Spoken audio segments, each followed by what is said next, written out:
Okay, so today I think I want to say something about what they call the witch wound. I was thinking about it on a walk I was taking,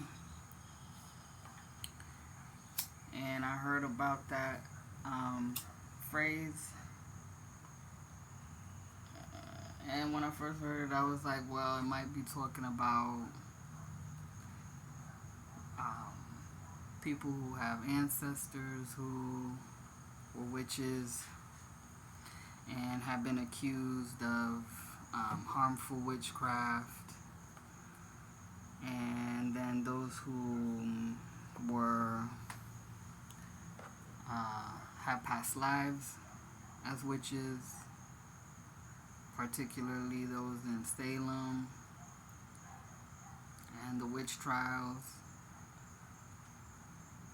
And a wound is an unhealed thing, right?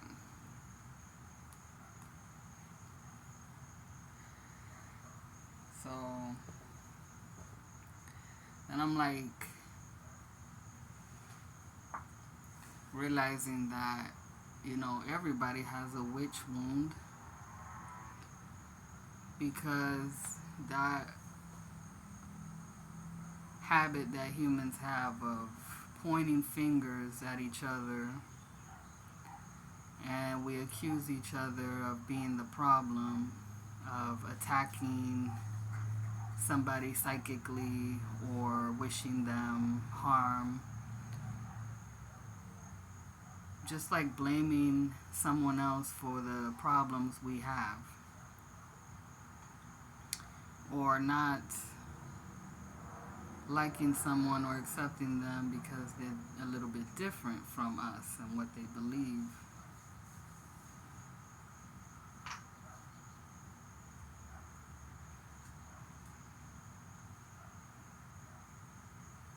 And then there's like that whole story about Adam and Eve and how they were told not to do something or they'd be cursed, and they went ahead and did it anyway.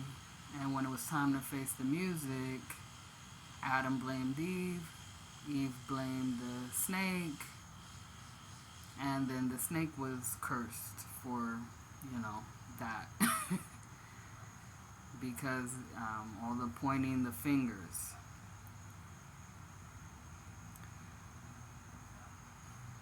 So then it's like nobody trusts anybody anymore. And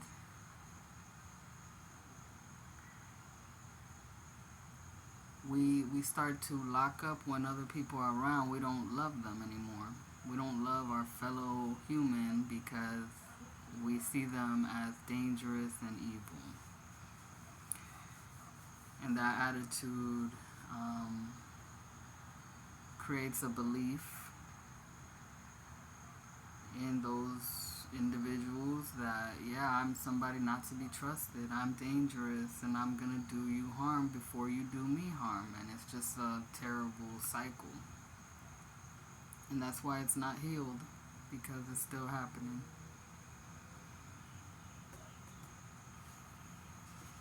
But that's just my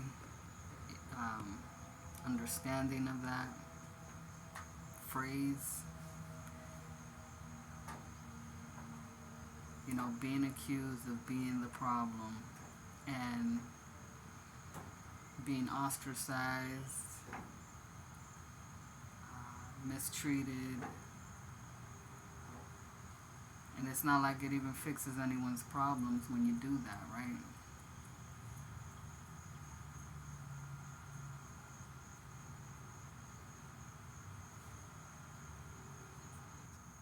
So I guess that's just the way I see it. Witch wound still going on, because we're still pointing fingers at each other, saying that this person is trying to hurt you, trying to steal from you. Instead of saying, well, this person is trying to do the best they can, work with what they have, like help them to see that what they have is unique and special and nobody else is quite like them. And it's like if the universe is a puzzle, we're all our own piece of that puzzle. And without you or me, the puzzle will be incomplete. So, thanks for letting me talk about that.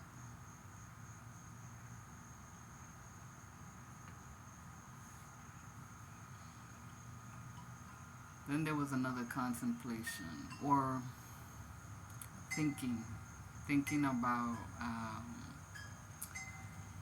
how we see so much beauty and power in the world through nature.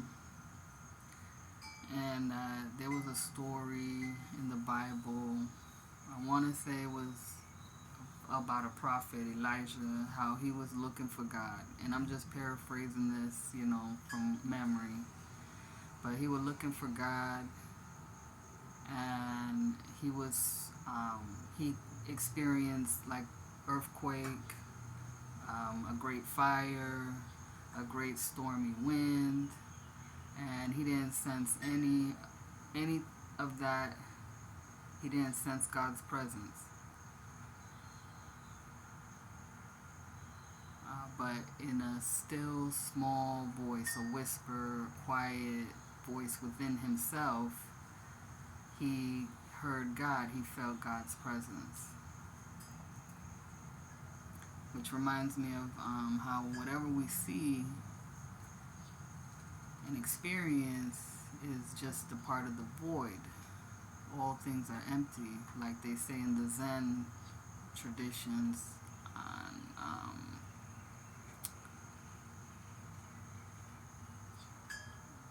I guess that God is not what we expect, and so not to expect the great and powerful force to be your guidance.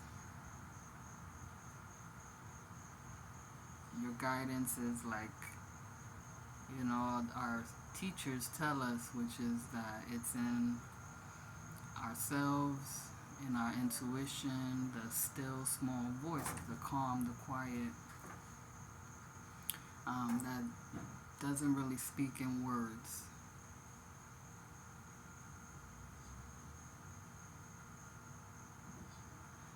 But it's in us. It's ever present, always with us, and no matter what we're going through, it's at our core.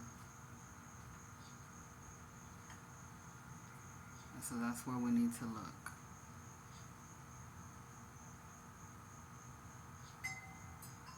Like, for example, Peter, who worshipped Jesus, he was the disciple of Jesus, an apostle. And when he was in the boat, and Jesus was walking on the water, he got excited seeing Christ. And when Jesus called him out to walk with him on the water, he got out the boat and he started walking. No problem. As long as he kept his eyes on Christ. But then he saw everything around him and he got scared. And he realized what this thing he was doing was impossible, and he started to sink into the ocean. And then Jesus, went ahead and grabbed his hand and pulled him back up and into the boat. I forget what he said to him, but basically it's like, you shouldn't have even taken your eyes off of me. You wouldn't have sank, to have faith. So like, that's keeping your eyes on one thing, which is your source. Don't worry about those scary forces that are trying to steal from you and make your life hell. Anyway, you know those things, you recognize them immediately.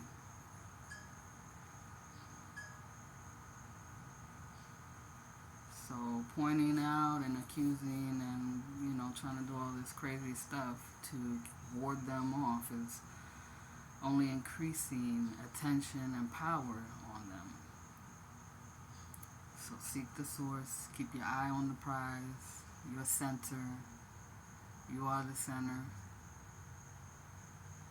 The quiet stillness, the peace. Do your best. And see how your life is more enjoyable, perhaps, more peaceful,